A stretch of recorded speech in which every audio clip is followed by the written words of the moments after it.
Si t'es collectionneur comme moi, tu n'en peux plus.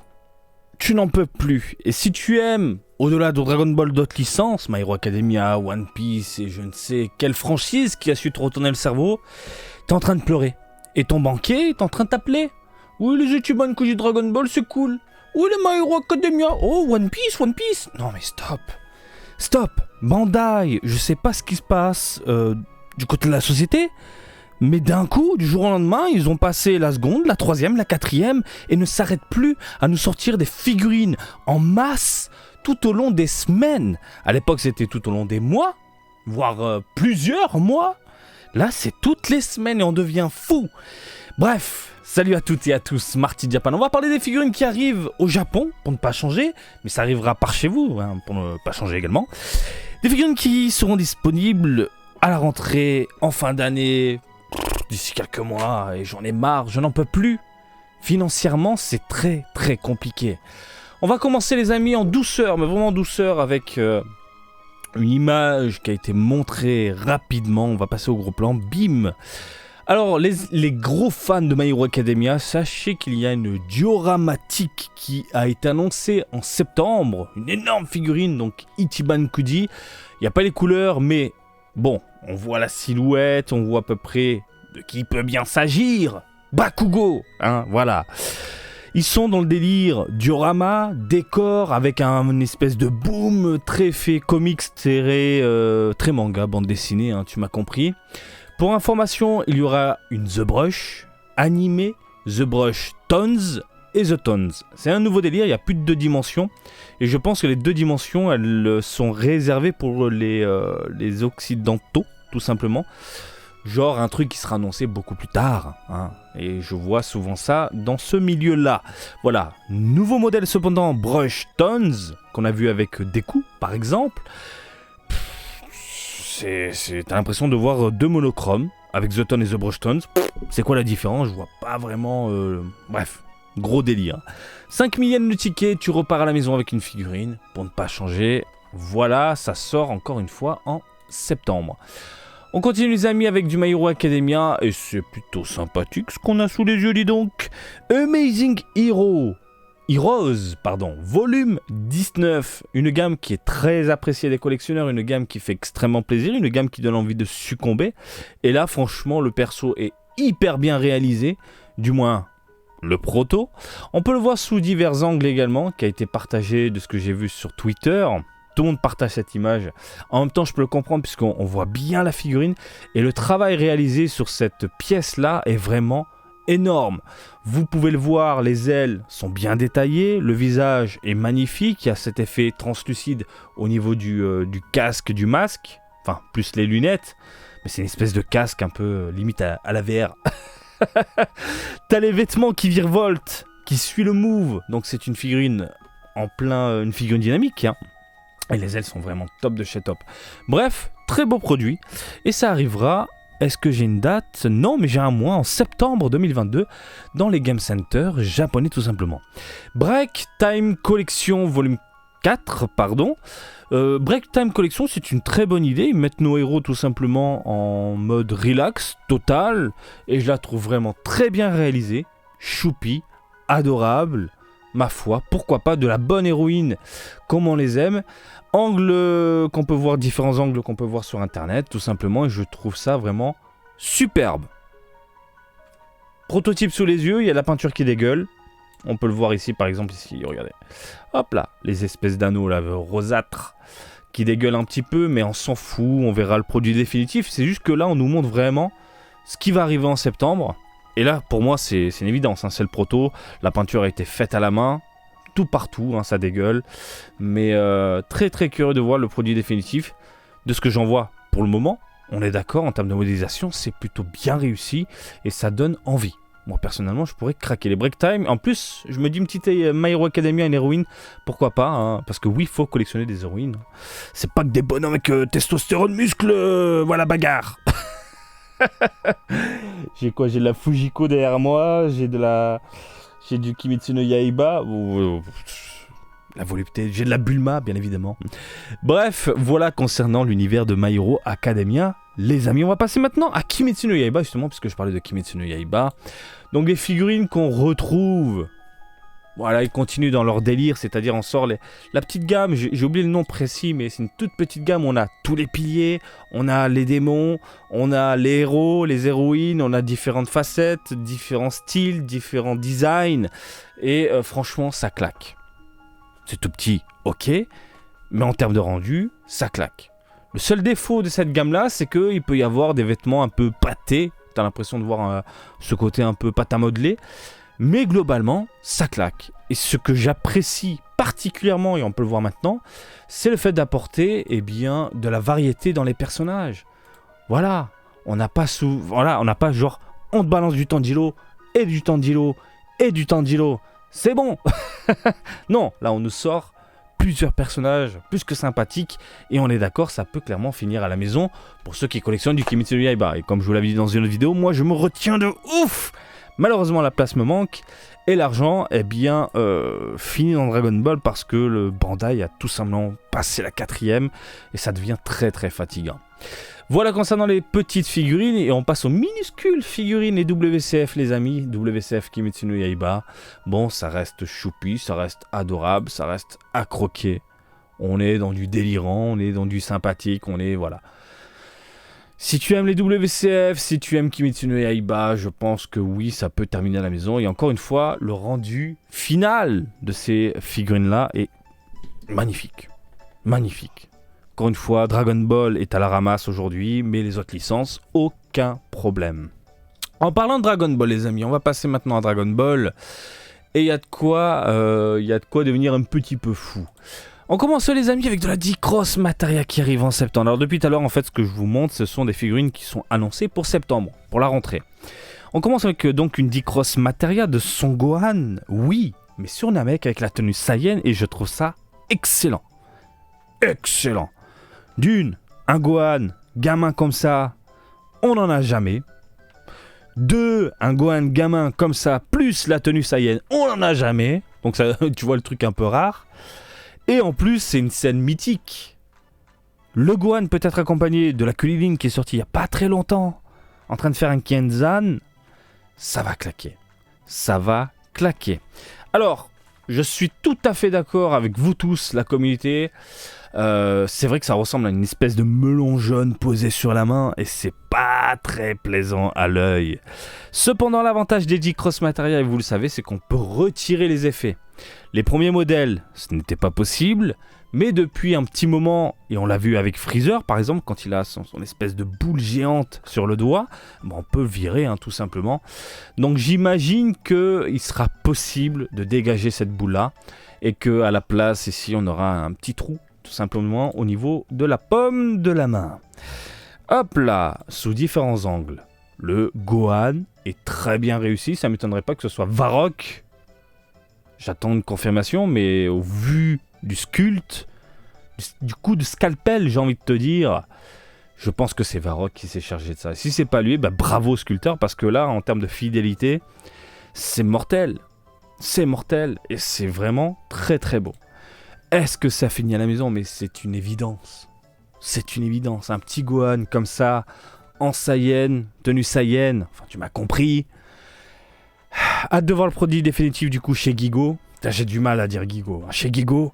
Mais franchement, c'est vraiment vraiment mortel. On continue les amis avec des matchmakers qui ont été annoncés il y a un petit moment. Cette fois-ci, on a les visus, les premiers visus. On commence bien évidemment avec Son Goku en Super Saiyajin 2. Avec la petite auréole, les vêtements déchirés et une toute petite égratignure sur le front, mais une seule.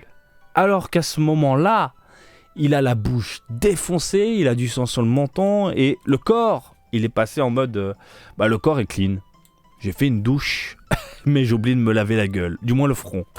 C'est vraiment dommage, c'est vraiment dommage. Il part dans un délire, on fait des damages, on fait des vêtements déchirés, on apporte un peu ce côté pouilleux, surtout ce combat contre Majin Vegeta où les vêtements sont fracassés, le corps est défoncé, on sent qu'ils en chient, et là il est clean. C'est vraiment dommage.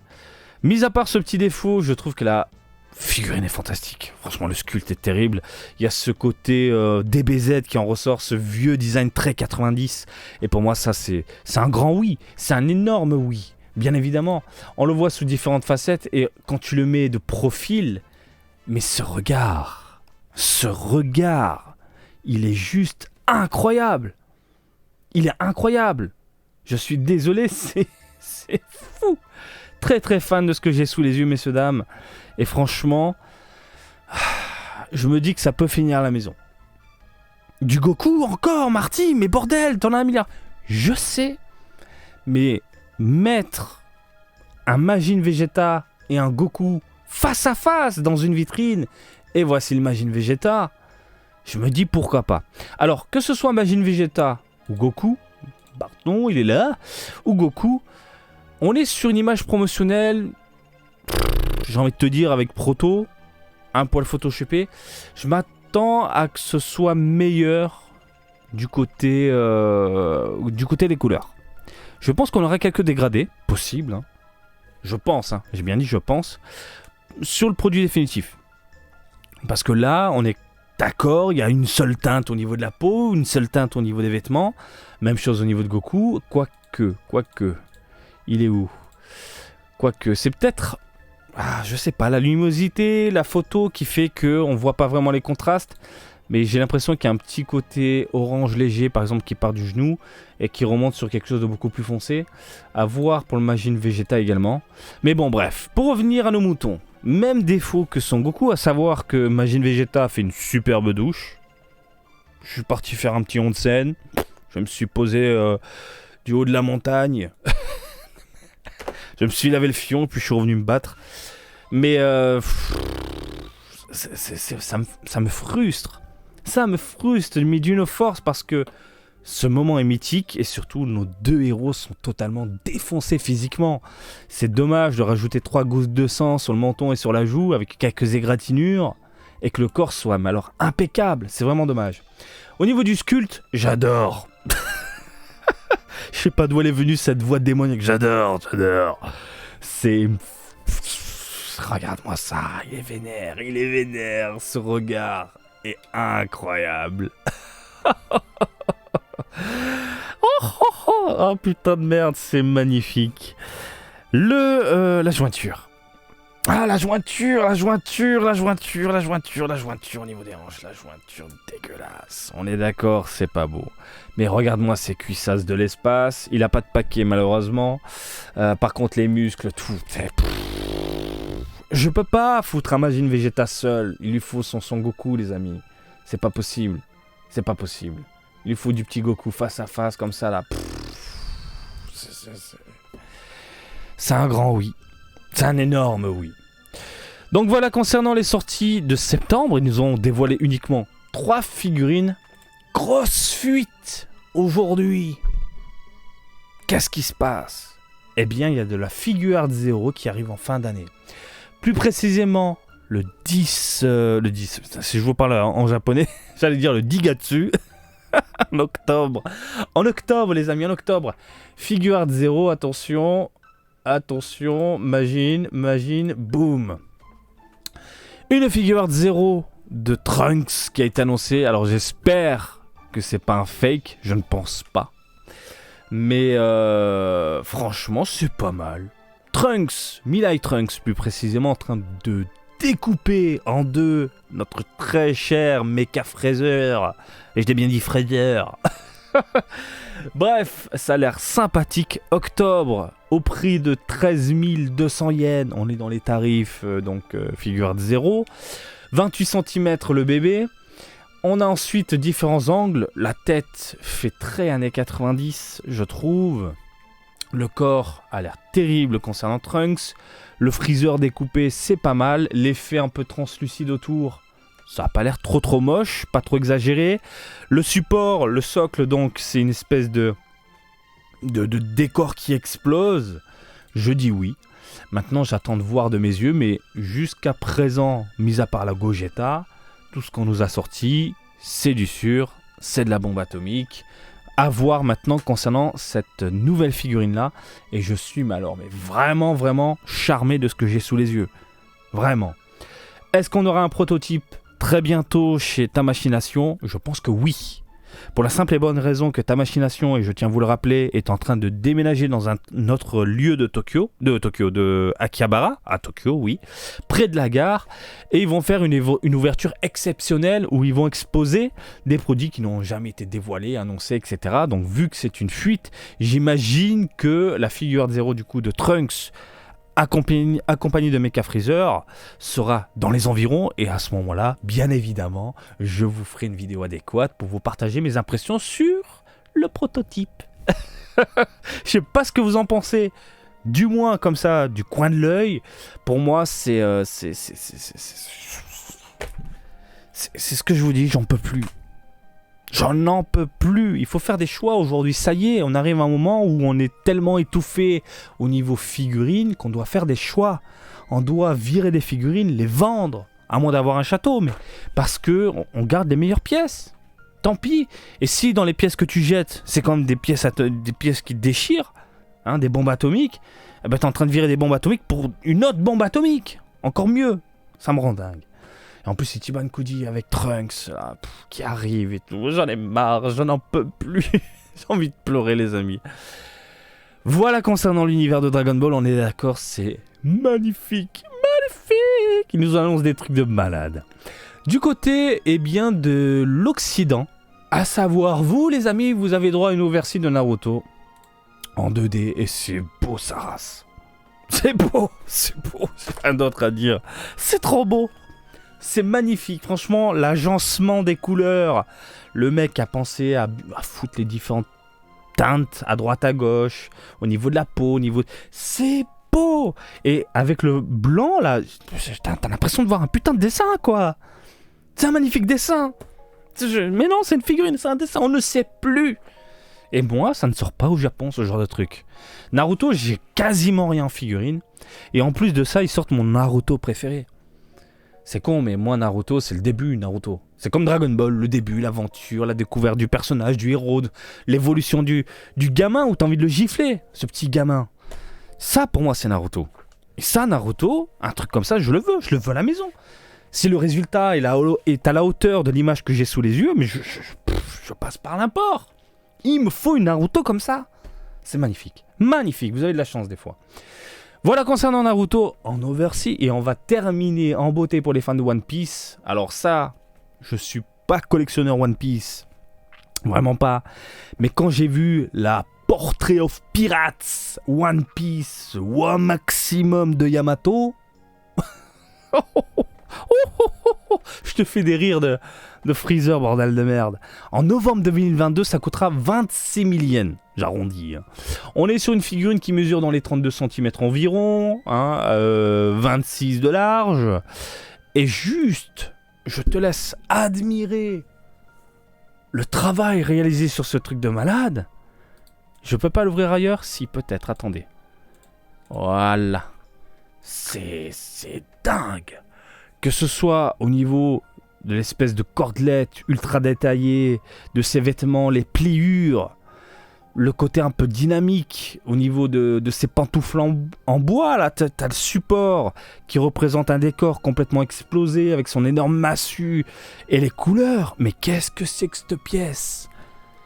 Et je suis sûr que quand je vais arriver à cet arc-là, je prends mon temps pour regarder One Piece, et j'ai bien dit regarder, je ne lis plus. À l'époque, j'avais lu je sais combien de tomes. Maintenant, je me suis remis à l'animé, mais tout doucement, parce que j'ai plus trop le temps. Mais quand je vais y arriver, je vais pleurer. Je vais dire, mais je la veux. Je la veux. Mais attendez, c'est pas fini. Regardez-moi ça. Regardez-moi ça, bordel de merde. Je prends une voix de Mickey. C'est magnifique, c'est beau. C'est beau. Et pour vous rendre compte un petit peu de la taille, regardez-moi ça. Regardez, juste là, tu te rends... Tu vois, tu te dis, mais what the fuck? What the fuck? T'as vu le colosse? T'as vu le truc de fou? Mais tu veux ça à la maison, tu veux ça dans une vitrine, tu veux ça... Même si t'aimes pas l'univers One Piece, tu vois une figurine comme ça, bah je la veux. Je la veux. Ça m'en fout. 26 000 yens, bordel de merde. Mais ça les vaut, je suis désolé, ça les vaut. Je suis désolé, le travail réalisé, c'est complètement dingue. J'ai rien à dire, c'est magnifique. Qu'est-ce qu'il y a, une petite vidéo? Alors attendez, c'est une petite vidéo, ce que je vais faire, c'est hop. Est-ce qu'on a quoi d'autres aperçus? Angle. En fait, c'est juste qu'elle tourne, d'accord. On peut voir les mollets, on peut voir les pieds, on peut voir l'arrière du support, on peut voir les cheveux qui virevoltent, c'est plutôt joli. En gros plan, il y a une petite jointure ici au niveau des cheveux, mais limite on s'en branle. Même à l'arrière, il y en a beaucoup, puisque les cheveux ont été travaillés à part, ok. Ils ont fait plusieurs pièces pour apporter ce côté dynamique. Non mais sincèrement, c'est classe. C'est super classe.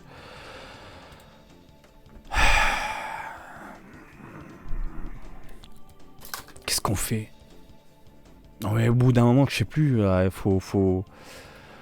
il nous faut, je sais pas, le château à Tokyo, les amis. Hein. J'y pense toujours à ce putain de château. On se met ensemble, on rassemble nos familles, nos vies, notre argent, on achète un énorme château, on en fait un musée, parce que là, c'est plus possible, on ne peut plus suivre. C'est dur. C'est dur. Du côté de Dragon Ball, les matchmakers sont cool, la D-Cross Materia est pas mal. Au Japon, ils appellent ça la D-Materia, hein, mais le cross, on l'a rajouté, nous. Là, putain, One Piece. La Yamato est incroyable. Kimetsu Yaiba, on continue sur la lancée en nous sortant des petits trucs. My Hero Academia. Stop. J'ai envie de... Stop, vite, un mouchoir. Ah, j'en ai marre. J'en peux plus, les amis. Bref, dites-moi ce que vous en pensez dans les commentaires de cet article pour ne pas changer. Dites-moi si vous allez craquer pour ces merveilles-là. Et on est d'accord que vous allez craquer pour la Yamato. La Yamato, pardon. Je suis obligé de vous la remettre en gros plan. Mais regarde-moi ça, elle est magnifique. Elle est magnifique. Faut plus de figurines comme ça, bordel de merde. Si on pouvait nous en faire côté Dragon Ball aussi. Bref, j'espère que cette vidéo du jour vous a plu. Comme d'habitude, je vous invite à me suivre sur Twitter, Facebook et Twitch, Marty Japan. Et je vous dis à très bientôt. Allez, salut, bisous, ciao.